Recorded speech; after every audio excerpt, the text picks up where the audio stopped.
Hello, beautiful souls. Welcome. My name is Twani. Hope you are doing lovely today. Let's tune into Conscious Relationships. Today, I'm going to share with you something about the root chakra or the Muladhara chakra. Until you make the unconscious cautious, it will direct your life and you will call it fate, as said by Carl Jung. Imagine your spine is a tree trunk with 7 ascending flowers, that is chakras, growing out of it. These flowers are either opened or closed depending upon your health, mental disposition, and ability to communicate with the cosmos. Muladhara chakra is the seat of Kundalini energy. These flowers emit a distinct energy unique to your personal frequency, but they are profoundly interconnected both with each other and with the greater cosmos. Now, if the crown chakra is the Ubermensch or the overman of the Kundalini process, then the root chakra is the Untermensch or the underman of the Kundalini process. But don't allow this lowly connotation to fool you into thinking that the root chakra is any less important or even less powerful. After all, there cannot be an over without an under, right? There cannot be a flower without its roots. Opening the root chakra is reconnecting with the often neglected, often suppressed, savage, prima materia heart of man. It's a tapping into the latent energy of the unconscious realms hidden beneath the soil of the human condition, dark and muddy, but alive in a way that subsumes all levels of individuation. The root chakra is symbolized by a red lotus petal with 4 petals. It is located at the base of the spine in the tailbone area, where its central activation point is located within the perineum, that is, in the area between the anus and the sex or the genitals. It is the lowest vibration of the body and has the slowest wavelength. The 4 petals directly denote stability and foundational survival and are indirectly related to the 4 sides of the square, that is, the 4 directions and the 4 elements: earth, air, fire, and water. The chakra extends downwards, connecting us to the earth while grounding us. It is related to instinct and to the basic fight or flight mechanism of the human condition, known also as the seat of Kundalini. Dormant Kundalini rests here, wrapped around the 4-petaled lotus, just waiting to be awakened. The deity associated with this region is Indra, who is often depicted riding a white 7-tusked elephant. The tusks symbolize the 7 elements vital to physical functioning. He personifies the underworld, the unconscious abyss, and the interconnectedness of all things rooted. His lesson is that humankind only seems to be an unrooted being, but his unrootedness is an illusion. We are like walking trees, but all trees have roots. Like from the top of the tree trunk, there are branches spreading outwards, or from the bottom of the trunk there are roots spreading outwards, right? The root chakra is the energy center of the entire Kundalini process, but it is also the toxin release center. It connects us to the earth because that is where we receive all of the vital nutrients essential to our survival. And it is also where body toxins are released. The root chakra doesn't just ground us physically, it also grounds us temporally by keeping us in the present moment. Those whose root chakra is open tend to be healthier, more balanced, and grounded. They tend to be less fearful and more centered. When activated, we feel creative, safe, and that we can do anything in this world as we are a part of it. Those whose root chakra is closed or underactive are often fearful, lack focus, nervous, imbalanced, and disconnected, and tend to suffer from depression, autoimmune deficiencies, especially dealing with the blood. When blocked, we have a feeling of sickness and insecurity. We feel isolated, alone, and weak. Now, the controlled psychic function of this chakra is the will to survive.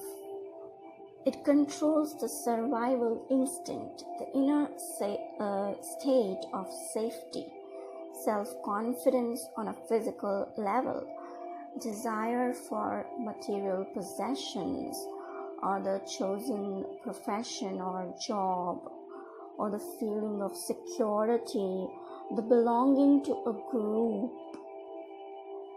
or a family, and the group identity.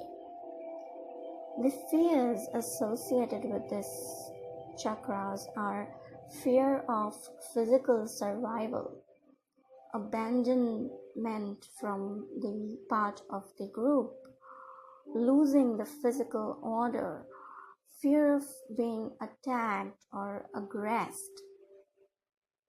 Now, when there are energetic disturbances in this chakra, the usual reaction of the person is of fear or running away, not facing the situation.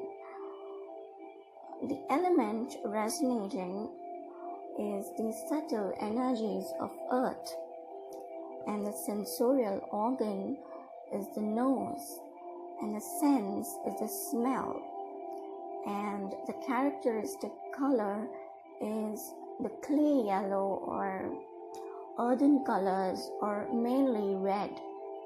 Now, red is a very physical color. It promotes a physical, a feeling of being grounded and connected to the earth. This color brings to mind thoughts and feelings of survival and instinct. Red can make you feel alert, vigilant, and primal. Capricorn and Aquarians have a strong root chakra. Maybe that's why Capricorn has such a good control of what they want. And Aquarian is so unusually creative. Just observe these two zodiac sign people. Now, on the level of the first chakra, we learn that we belong to a group, to a community, and that we are in close connection to it. On a physical level, this is expressed through feelings such as stability, safety, survival. When we are born, our life depends on the group we belong to, on our family, right? Being a part of the group is a necessity on this level because our fundamental needs of survival, that is food, shelter, and clothing, are provided by this group. At this level, there is a difficulty in interpreting symbolically of perceiving the real significance of the events in our lives. Generally, the human being does not manifest as a conscious being with a will of his or her own. The sense of identity is developed later on stages from childhood to adulthood. Life begins with a belonging to the consciousness of a group from which we assimilate a system of values transmitted from one generation to another. But from whom we also take the preconceived ideas, fears, weaknesses, our shadows. So if the parent or the group which we belong to, our family, do not heal their fears or the shadow side, it is possible that their children carry forward the same. The interaction with a group teaches us to share our experiences with other people. This behavior guide is at the basis of the educational process of children during their first years of life, leading to the emergence of the feeling of belonging. The group we belong to gives us our first lessons of life. It represents the world as secure or dangerous, rich or poor, educated or illiterate, a place to take or a place to give. And the group is the one providing the first information concerning the reality itself. We inherit from our group the attitude towards other groups as well as a system of beliefs that are a mixture of truth and fiction or illusions. Many of these beliefs have an authentic value, representing the various aspects of the fundamental truth synthesized by the expression all is one.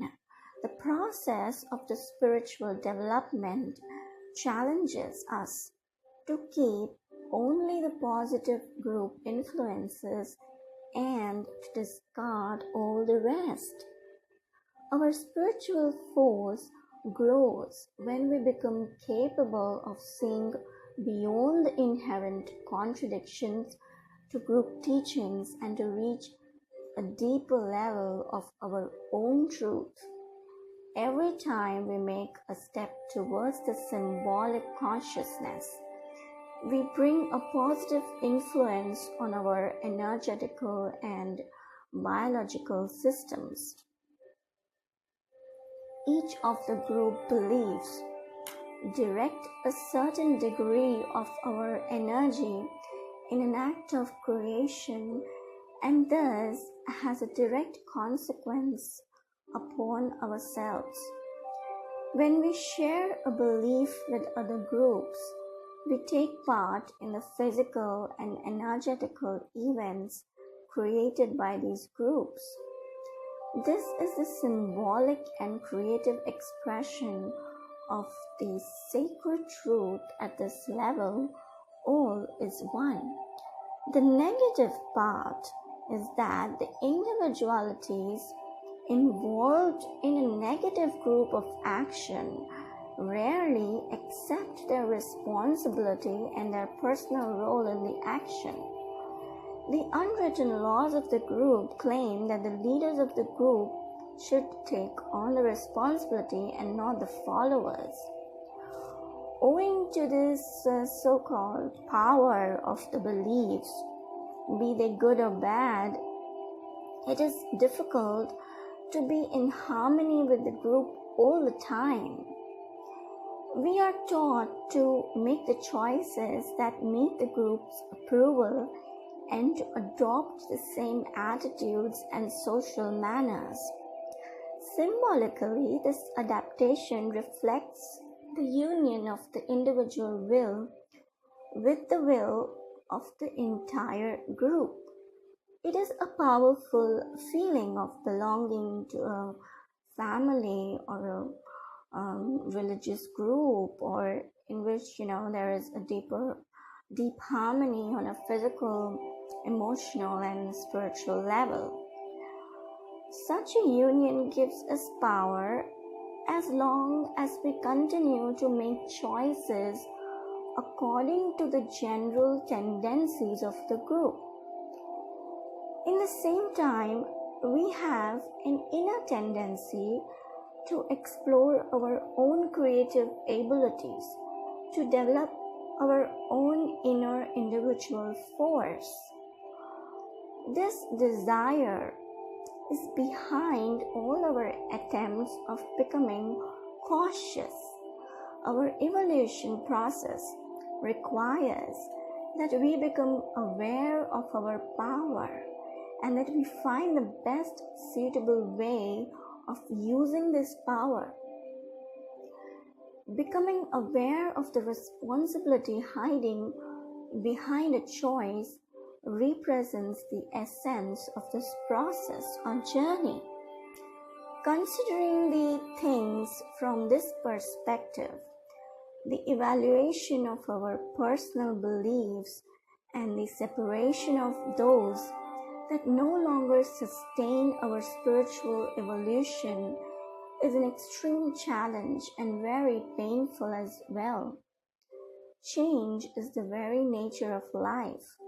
It is the only constant of life. Inner and outer change happens all the time. Inner transformation infers giving up to certain beliefs and reinforcing others that serve in our growth. The first beliefs we need to analyze are the beliefs of the group we belong to. They were formed in a great span of time and are crucial. Our spiritual growth follows the structure of our energetical system. The evaluation of our beliefs is a spiritual necessity. The moments of crisis in our lives underline the fact that we need to free ourselves from those beliefs that no longer sustain our spiritual development or no longer resonate with our personal growth. These points in which we need to choose between evolving and stagnating are our foremost trials.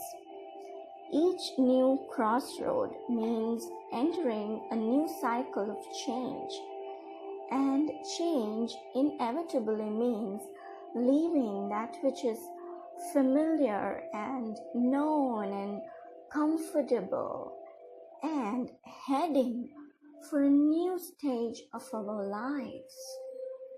The great majority of people get stuck in between two worlds, one that they need to break free from and the other in which they are afraid to step.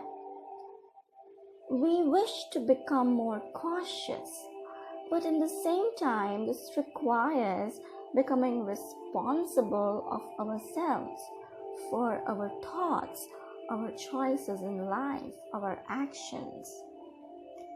The energetical predominance at this level is the sign of an excessive preoccupation of not getting hurt by the others, the person feels more and more fear of being attacked, or on the contrary has a strong tendency of attacking others, according to the polarity on which this imbalance manifests itself. The fear involved here is often intense, irrational, associated to the types hunter-hunted. The primitive societies preoccupied mainly with hunting, right, in which the main issue was the survival in their natural environment. This reflects the predominance of the unilateral activation of our root chakra or the Muladhara chakra.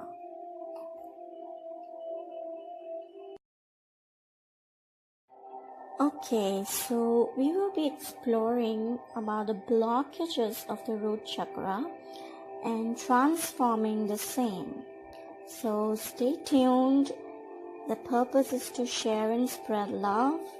God bless you in your beautiful journey of life. Thank you so much for listening, your support, and please feel free to comment below, like, share, and subscribe. Have a good time.